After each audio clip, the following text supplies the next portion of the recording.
Bueno, ya estamos en nuestro segmento de economía y finanzas personales con Jesús Bata. ¿Cómo estás, Jesús? Bien, para hacer del país excelente. Y bueno, hoy nos vas a hablar de las tasas de interés. Pues básicamente se me hizo muy interesante ver dos puntos. Por un lado, bajaron drásticamente las tasas de interés que se le dan a las personas que compran una casa y adquieren un crédito hipotecario. Y por otro lado me ha rondado desde hace tiempo una serie de comentarios acerca de las tasas de interés que da Banco Azteca, donde anuncian que dan del 6.5 al 7%. Entonces me puse a hacer cuentas y resulta ser que en las dos ocasiones dan una información un tanto errónea. A ver, que se ponga bien aguzado Profeco y cheque. No necesita. Vamos, en el caso de la tasa de interés de Banco Azteca, es una tasa de interés simple. ¿Qué significa en este aspecto? De que pues si uno deposita 100,000 pesos, obviamente no en efectivo para que no cobren el impuesto del 3%, en este caso da un rendimiento anual de 6,500 pesos. Dice, ¿es mucho o es poco? Pues realmente, si tú lo comparas, los mismos 100,000 pesos, si tú lo depositas en Santander, que te da 5% con tasa de interés compuesto, resulta que Santander te da un rendimiento de 7,300 pesos. ¿Qué significa en este aspecto? De que la persona que tiene un dinero y va a depositarlo al banco, cheque si es tasa de interés simple o tasa de interés compuesta. De ahí depende el rendimiento que va a tener. Gran parte de las decisiones que nosotros tenemos, en muchas ocasiones no tomamos en cuenta lo que son los rendimientos como tales. Y así como eso, también tenemos que informarnos si el banco no cobra comisiones por tener nuestra lana dentro del banco.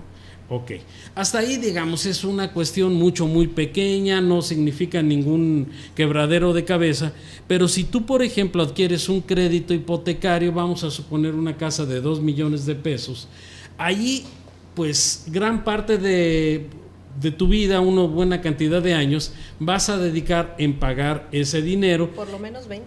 Por lo menos 20 años. En este aspecto nos podemos emocionar y checamos que HSBC te da el 8.6%, 8.65%. Dices, no, ya no pienso más, ni siquiera leo el contrato, ¿dónde firmo?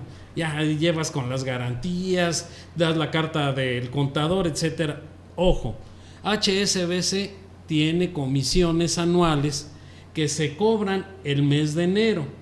Y es por 2%. Entonces, lo que no te están cobrando de porcentaje en cuanto a la tasa de interés, una comisión puede ser muy gravosa. ¿Por qué? Porque te la cobran en el mes de enero y resulta que si hubiera sido 10.6%, hubiera sido 2% por sobresaldos insolutos. En pocas palabras, hay que checar. ¿En enero pagas más? En enero pagas luego más. Vienes gastado de vacaciones, Navidad y tal. No, pero independientemente de eso, pagas más por el hecho de que estás, tomando en cuenta a cómo está el saldo insoluto en el mes de enero.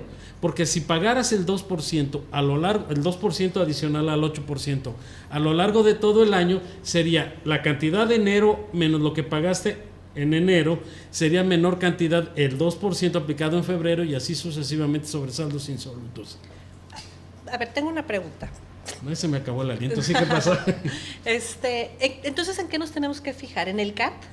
En el CAT completo y en las comisiones que en muchas ocasiones vienen en las letras más chiquitas. O sea, no vienen sumadas al CAT, que no, es el costo anual total. No, para nada.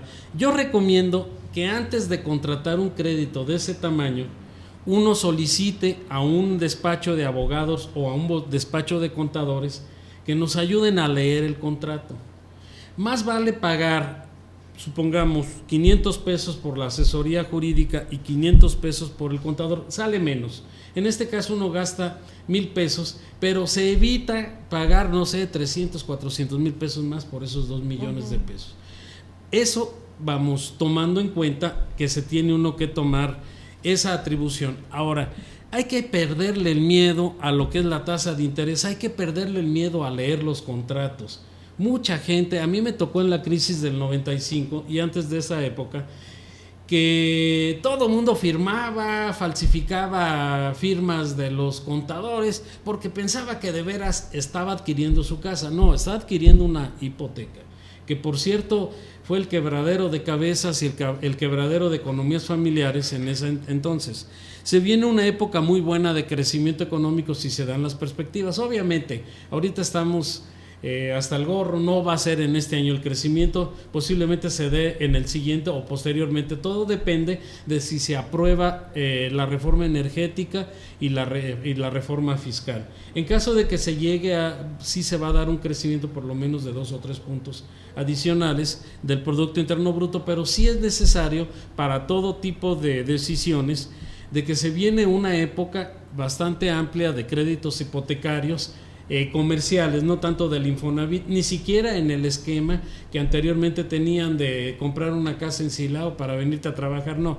Ahorita ya viene un esquema bastante amigable, pero de alguna manera todo tipo de firma, para no excederse en cuanto a gastos, se tiene que checar directamente cuánto es lo que se tiene que pagar de intereses, y por otro lado, anteriormente cuando hablábamos de Banco Azteca, qué tipo de rendimiento se detiene. La tasa de interés no es más que una unidad de medida. Hay que quitarnos todo tipo de broncas, porque ahí se le tiene una referencia. Hay que quitarle el miedo y ponerse en un cuaderno a hacer operaciones y ver varios de los ejercicios que tienen, o consultar a un ejecutivo del banco, pero generalmente son remañosos los ejecutivos, sí, porque hacen y a veces ni ellos entienden la verdad. Bueno, la mera verdad también están nomás tanteando. Yo creo que es muy importante tomar en cuenta esto. Cuando nosotros observamos cuál es una tasa de interés, de repente vemos que hay naciones que han que han quebrado completamente por un punto en una tasa porcentual. Estamos observando, por ejemplo, en Perú de hace bastantes años, cuando también gobernaba Alan García, en este aspecto, por una tasa de un punto, se tuvo que decretar la quiebra, junto con otras medidas catastróficas que también tomó el gobierno. Pero cuando imaginamos el drama en un país, es noticioso que no sale cuando el drama es familiar. Cuando el drama es familiar, pues simplemente es esa familia, no sale en los periódicos ni en los medios. Pero cuando se conjuntan una gran cantidad de personas que toman malas decisiones desde el punto de vista de la tasa de interés, pues ya se toma en cuenta, sobre todo cuando el buró de crédito hace ruido, cuando más del 3% de los créditos ya se mencionan como riesgosos, es ahí cuando empieza a hacer ruido. Pero sí es conveniente tomar en cuenta eso. Y por otro lado, lean, pero con toda la paciencia del Santo Job, la lectura de los contratos. Siempre. ¿Por qué se dio la crisis del 95, aparte de las regadas que se hicieron en tiempo de Salinas de Gortari? Pues básicamente también porque a los bancos se les obligó una capitalización del 12% y otorgar cierto número de créditos. Entonces, en este aspecto, ¿qué fue lo que pasó? Ya se les quitó el estar checando si realmente eran sujetos de crédito o no, y casi quiebran los bancos. Entonces, hay que leer pormenorizadamente todos y cada uno de los puntos. Vamos, ¿qué pasa cuando un país tiene un nivel de riesgo diferente a otro? Pues por ejemplo, la tasa LIBOR de Inglaterra se da la tasa LIBOR, que es más o menos ahorita del 1.25%. México, como tiene menos riesgo que Venezuela, más o menos se le dan 3 puntos adicionales a la tasa LIBOR, pero Venezuela son 7 puntos adicionales. Estamos hablando de una tasa del 9 o el 10% por el alto riesgo. ¿Cómo se le da la tasa a una familia? Bueno, una familia que tiene ingresos superiores a los 20 salarios mínimos, se le va a dar una tasa del 8.6% y la comisión del 2% anual, pero también las comisiones, y es ahí, ojo, las comisiones anuales, las comisiones por el uso de cuenta, las comisiones de quién sabe qué, es donde encarecen el crédito. Que revisen todo eso. Que Jesús. Revisen todo y disculpen por hacerles la vida cansada, pero pues se van a ahorrar 200,000 pesos. Ay, sí. Muy bien, pues ya con eso vale la pena. Muchísimas gracias, te vemos el próximo lunes, sí, Jesús. Pues muchas gracias y pues si me aguantan, pues órale. Muy bien, vamos a un corte, regresamos.